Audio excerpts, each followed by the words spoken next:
Good afternoon, everybody. Thank you very much for joining me on my third installment of my YouTube live streams.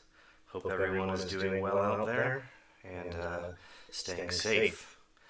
Today I'm going to talk about making measurements on an AGC device. AGC, as you probably know if you're tuned in, stands for Automatic Gain Control. And that's essentially just a signal processing technique, whether it be analog or digital, that limits the dynamic range of audio program material.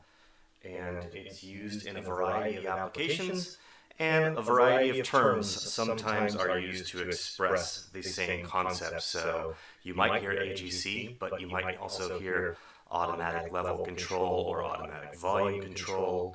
If you're in the pro audio world, you might hear compressor or limiter.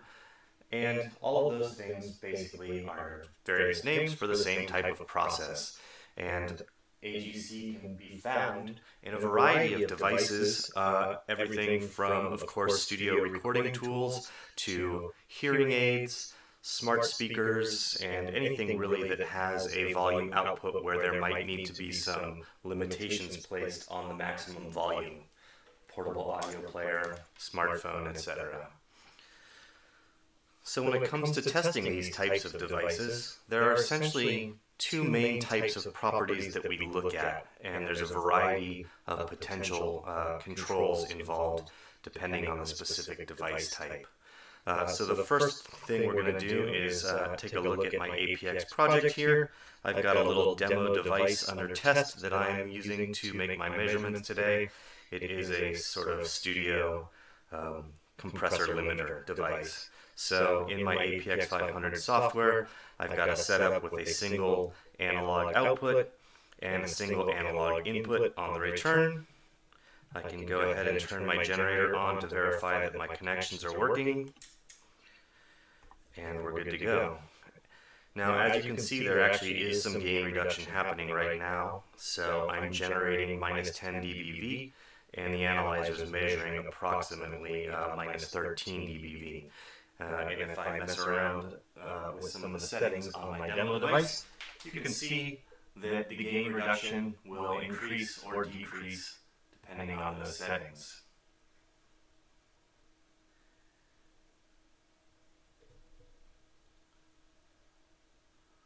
There's a significant reduction of gain right there.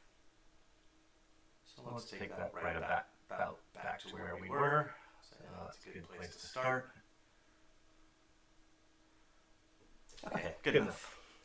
So I mentioned that in measuring an AGC device, there are two main types of properties that we want to test, and we break those down into static properties, and these can be any property that's not time-related in the device. Depending on the device that you're measuring, there may be settings that accompany those, or they may be preset. And then the second main property would be dynamic properties. These are time-related properties of the AGC circuit. So I'm going to start with a few quick examples of testing the static properties. Those are actually very easy to test, and they can be done using basic audio measurements that are included in any audio analyzer. Now, if I make a measurement, and you will remember that I just set it up so there is a small amount of gain reduction happening with my threshold, we could take a look at how the compressor affects the input to output as the measurement occurs. So there we see right at about minus 16 or 16.5 dB, we start to see some compression action. Now, we can make multiple measurements on this device to sort of see how the threshold behaves at various levels. So let's just make one more real quick, and we'll turn the threshold down quite a lot, meaning the compression will kick in earlier. And here, in fact, it's actually kicking in so early that it's begun even below the graph. So we can see that action.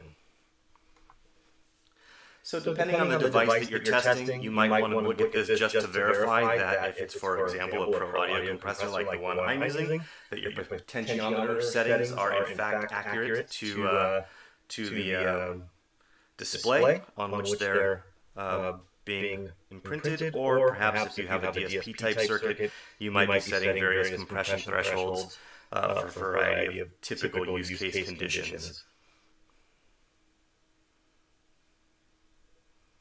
Okay. Now the next key element is going to be the ratio. And the ratio essentially describes how much the signal is compressed as the gain increases past the threshold. And this is usually expressed as just a dB ratio. So I'm going to reorient my compressor back to the approximate settings I started with. And then we'll take a look at some of those measurements. So again, I'll start with, we'll erase this current graph. I'll start with no compression whatsoever applied. So in a ratio terms, this would be a 1-to-1 compression ratio.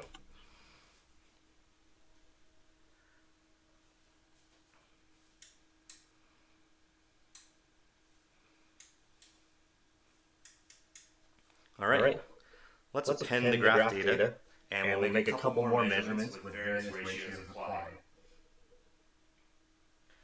So I'll start with something rather moderate. This is about a 2-to-1 ratio.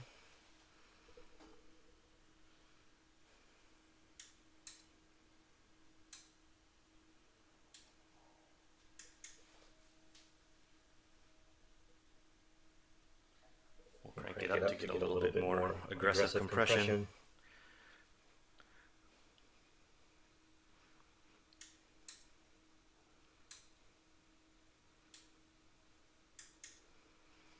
And then the last thing I'll do is I'll turn my compressor's ratio all the way to the top, which it considers to be a limiter.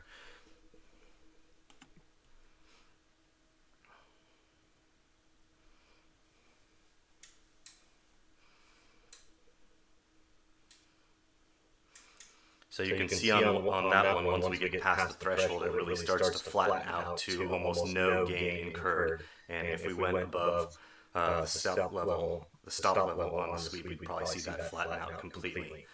One thing you might notice is that the threshold measurement results and the ratio measurement results do look quite similar to each other. So what I like to do is rename my measurements so that I know which one is measuring which part of the AGC circuit. And in APx500, you can easily do that by right-clicking and checking Rename. The other nice little thing that you'll notice is that even though I've renamed my step level sweep from step level sweep to threshold, if I hover over it, it will still show me. Oh, I already have it. It will still show me the actual measurement that is being used or that is underlying that name. So that's a nice little technique that you can use if you have multiple measurements of the same type in a given sequence. The final static property in measuring an AGC device is the knee. Now, the knee is something that in a lot of devices, especially in DSP, is not going to be variable. It's going to be a fixed property. And the knee basically describes the speed at which the compression kicks in. This is often referred to as either being a soft or hard. So if you look at the curve of a compression circuit, a hard knee will often look like a sharp angle as the compressor kicks in. A soft knee will actually often look a bit more like a rounded curve. My little studio compressor happens to have a nice feature on it that allows me to choose between feed forward and feed back compression methods. And one of the effects that has is it does alter the shape of the knee a bit. So we can look at that by making some appended measurements and switching that feature on and off. Feedback and feed forward methodologies are a bit out of the scope of what I hope to talk about today, but we do have a tech note that covers everything I'm talking about and a bit more at ap.com, and I will put a link to that tech note in the YouTube video description once it's been uploaded after the live feed here. So I'm going to switch my compression methodology now, and you'll see a bit of a change right at that bend. Oh, I forgot to check the pen. We'll go do that twice. So now you can see that the compression is really subtly happening in this graph. That's with the feedback with the much softer knee.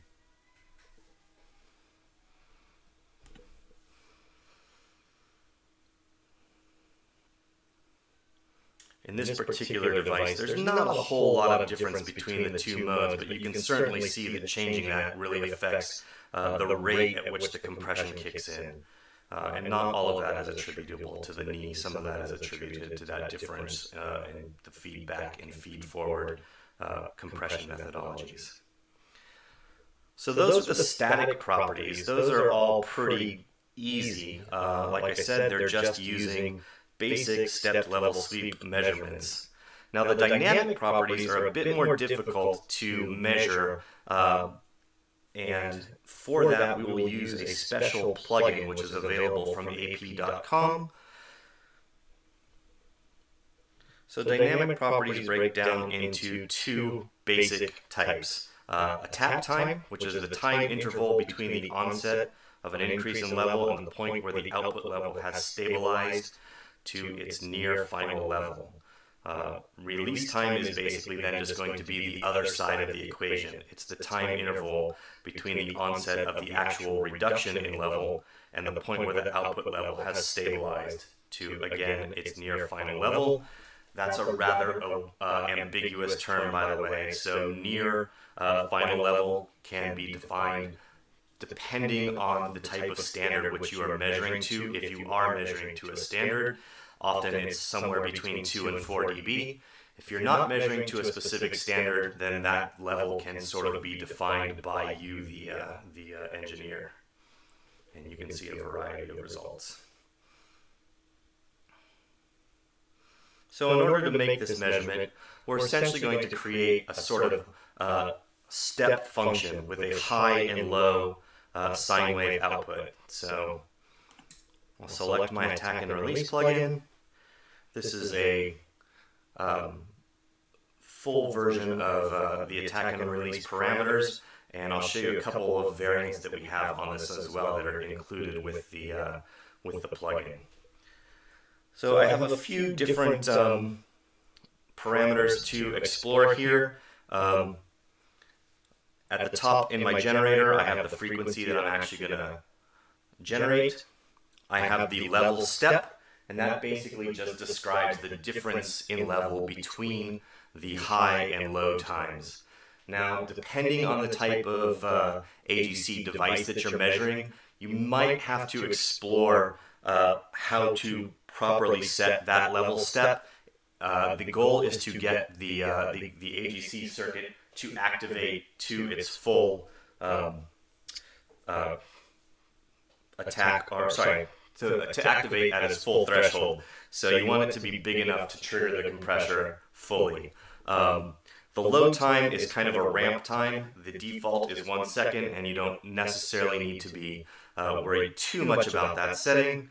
The high time and the low time basically describe the number of seconds that we're going to be in the high state and the low state in order to take the attack and release time measurements. And then, of course, finally we have the level. So the level, again, will depend on more or less where the threshold of the compressor is set. So there's two different ways that you can determine an appropriate level.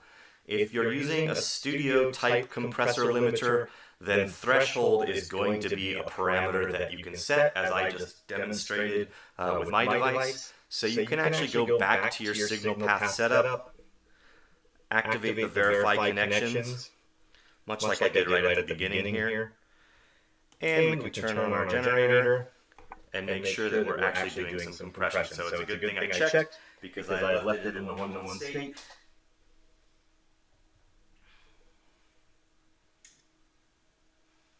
So let's get it so we're actually doing a decent amount of compression there. About 5.5 dB, give or take. And that should hopefully work. Now on the analyzer side settings, we have the attack setting tolerance and the release setting tolerance. Again, those are just the near final levels that we discussed earlier, and some acquisition and triggering parameters. Most of the time you can leave these on the defaults, so we're going to go ahead and do that for now. And we'll give this a quick start and see what our attack and release times look like.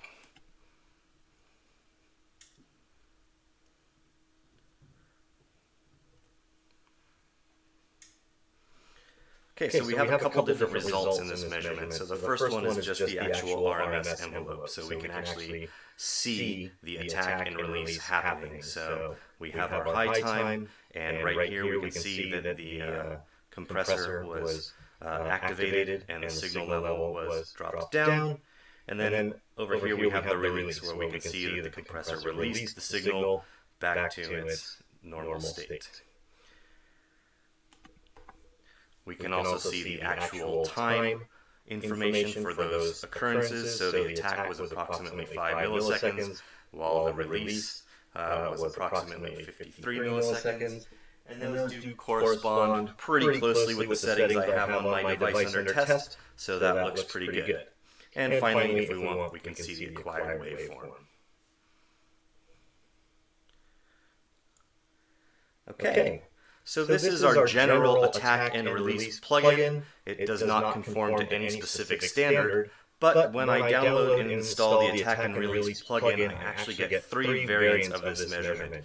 So, should you happen to be working in the hearing aid industry, there are a couple of different standards that apply for the AGC settings of a hearing aid device, and we can make those measurements directly without any need to set them up. So, right at the top of my measurements here, you'll see I have my attack and release variance. This is the one I'm currently using. Above I have one that is referred to as attack and recovery. That is an IEC standard.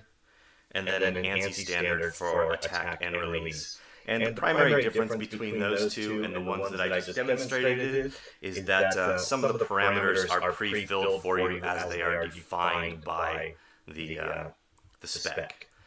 If you download the tech note that accompanies the attack and release plugin, you can actually see the various specifications for those plugins. So I'm not going to go over those right now because I do not have a hearing aid device to test.